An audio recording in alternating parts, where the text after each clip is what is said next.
Soul Garden.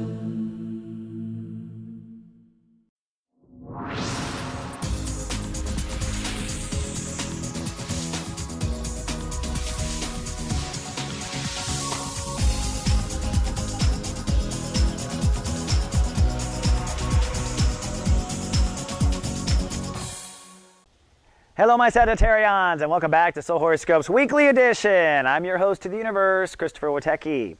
And thank you so much for all of your loving support. You may or may not know I've been off the air for about a month. That's because a train hit me, basically. We'll just say it's a train, known as Jupiter. Hit my sun and bam, I went down, but I got right back up.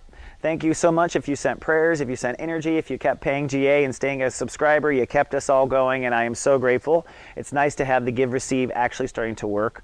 It's very, very cool. So I'm walking proof. That prayer works. Now, where were we? My goddess. Well, about 30 days ago, we just shifted with the sun in Gemini, which we're wrapping up as I come back now. I'm coming back on Wednesday, the first time I can get my Astro back on the air. And this has been an intense 30 days. The universe, I hate to tell you, is just setting you up. What you just went through in the last 30 days had to focus on long-term relationships, marriages, partnerships, fairness.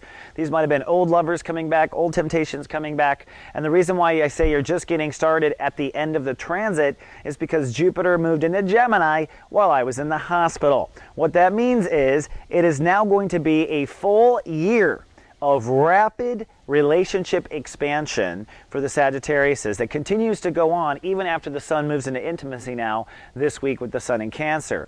So as we start off on Wednesday, the sun is 29 degrees. That is the final and tested degree. In other words, if you've been focused on one particular relationship this last 30 days, he or she may test the hell out of you on this particular day. If this has all been about finding true love or getting over an old love, that may test the hell out of you on Wednesday. Don't worry, like I said, you're going to grow like a mofo in the next year thanks to Jupiter. Just keep your heart forward and move forward on Wednesday in the direction you know you need to go, which is for you first. Okay, if you haven't gotten it. I have Act 3 videos coming out very shortly, and I'll be talking a lot about for you first, okay? That is the essence of a good marriage. Now, moving to Thursday, we're at 0 degrees. 0 means 0. The universe is offline, basically, for one day. Shifting states of awareness, where you have been hyper-focused on relationships for the last 30. Now you move to trust, intimacy, boundaries, which is a soft spot for Sagittarius. The truth is, Sagittarius don't often show their emotional side unless you are very close to them, all right?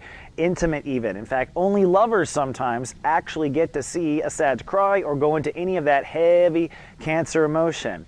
It is in this emotional field that you make your decisions about who you trust and what your boundaries are, which frankly isn't the cleanest place to hold boundaries in a water sign, but that's just the way God built you.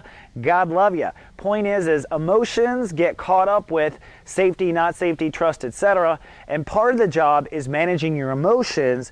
Part of the job is where you trust and where you draw your boundaries. So it's complicated for Sagittariuses, but I think that's what makes you so lubricated for the universe, because those boundaries can just go woo anywhere and adjust to an Aborigine, adjust to a Pilgrim, adjust to Abraham Lincoln, whatever you're putting the face of in your time travels. So that said, you'll be spending a transitionary period as you move into the sun in Cancer. Now, fortunately, the moon will be shifting into Leo between Thursday and Friday, so your emotions will get hypothetical, and you'll get to pop out of the heavy water part of it. It'll be watery Thursday and Friday. Now let's move to Friday. Friday, that's right. On Friday, things actually perk up a bit. On the one hand, we're now clicked into the lesson, if it will. And the question really is for you on Friday is, do you love yourself with your boundaries? So when you say no to someone, is self-love your intention when you tell them no? That's the question we teach in boot camp. That's the question that's necessary. Is self-love present when you say no to something? All right. No matter how messed up you are with trust, intimacy, or sex life, the first question you must answer is, do you have self-love present when you say no? Usually people say they don't, and boom, you've screwed up in kindergarten right there. So if you're feeling vulnerable, and if you're feeling more and more vulnerable as the week progresses, starting on Friday, it is a trust and intimacy issue. Look for where the door is not locked and lock it, so to speak. All right. Then moving to Saturday. One of the best things about Saturday is Venus moves direct. Now, Venus was retrograde the entire time I was in the hospital, and that forced everyone to go within, which I was doing. I was going within in the hospital. So the whole pathway was going within. In your case, finding your pathways of being there for yourself in relationships. Are you there for yourself in relationships? That's what Venus retrograde was asking Sagittarius for so long. Now Venus moving direct on Saturday and starting to feel it on Sunday means you don't have to be there for yourself, or I guess the best way to put it is, if you are there for yourself, you'll begin to find your partnerships there for you too. Or because you're there for yourself, you've had to be for the last 30 days, you'll see your partnerships aren't there for you, and you'll know if they work or not. So could be a dramatic weekend in that sense where truths come to the surface. However, it's all good. The universe has the intention of you being happy in long-term relationships, and the Venus shifting is part of that.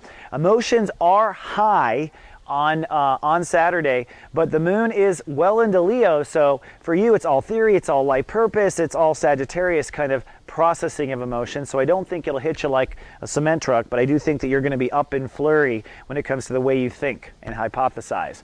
Now on Sunday you'll feel really good. Sunday, that's because Jupiter rules the day, and so you're going to be feeling your home planet clicking into gear. This will probably be you scattering and running for the door. A lot of Sagittariuses who are not ready for intimacy will run at this point.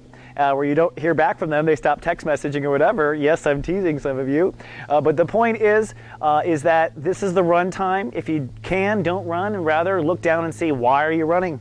What's not working here with trust and intimacy? The more you can uncover about what's not working with your emotional reactions to trust or your trust itself, it will spare you the beginning of the next week. On Monday, Tuesday, Uranus ruling the day, some heavy storms.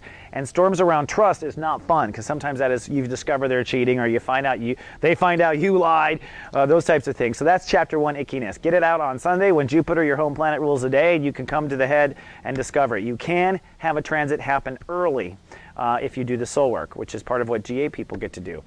All right, Sag, that's all I got right now. I'm just coming back online, but I will be back on Monday. I intend to anyways. Until then, live, love, be.